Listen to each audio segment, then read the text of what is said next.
श्री सिद्धेश्वर बाल मंदिर प्राथमिक शाळेत विद्यार्थ्यांचा प्रवेशोत्सव उत्साहात पार पडला। मुख्याध्यापिका श्रीमती गीता चिकमणे यांच्या मार्गदर्शनाखाली हा प्रवेशोत्सव साजरा करण्यात आला।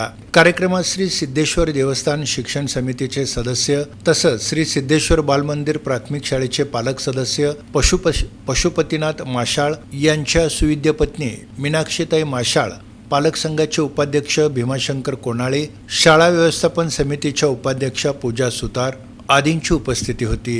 मान्यवरांच्या हस्ते श्री सिद्धरामेश्वरांच्या प्रतिमेचं तसंच ज्ञानज्योती सावित्रीबाई फुले यांच्या प्रतिमेचं पूजन करून दीपप्रज्वलन करून सुरुवात करण्यात आली।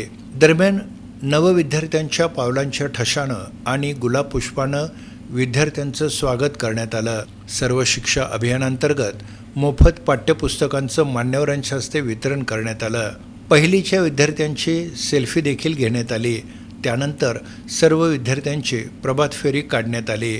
यावेळी श्री सिद्धेश्वर देवस्थान शिक्षण समितीचे सदस्य पशुपतीनाथ माशाळ यांनी सर्व शिक्षक आणि शिक्षकेतर कर्मचाऱ्यांना गुलाब पुष्प देऊन नवीन शैक्षणिक वर्षाच्या शुभारंभासाठी शुभेच्छा दिल्या। अतिशय आनंदी आणि उत्साही वातावरणात प्रवेशोत्सवाचा कार्यक्रम पार पडला। सूत्रसंचालन अन्नपूर्णा सिडगिद्दी यांनी केलं तर आभार श्वेता शिंदे यांनी मानले। कार्यक्रम यशस्वी करण्यासाठी सांस्कृतिक विभाग प्रमुख विजयलक्ष्मी आमणे तसंच सर्व शिक्षक शिक्षकेतर कर्मचाऱ्यांनी परिश्रम घेतलं।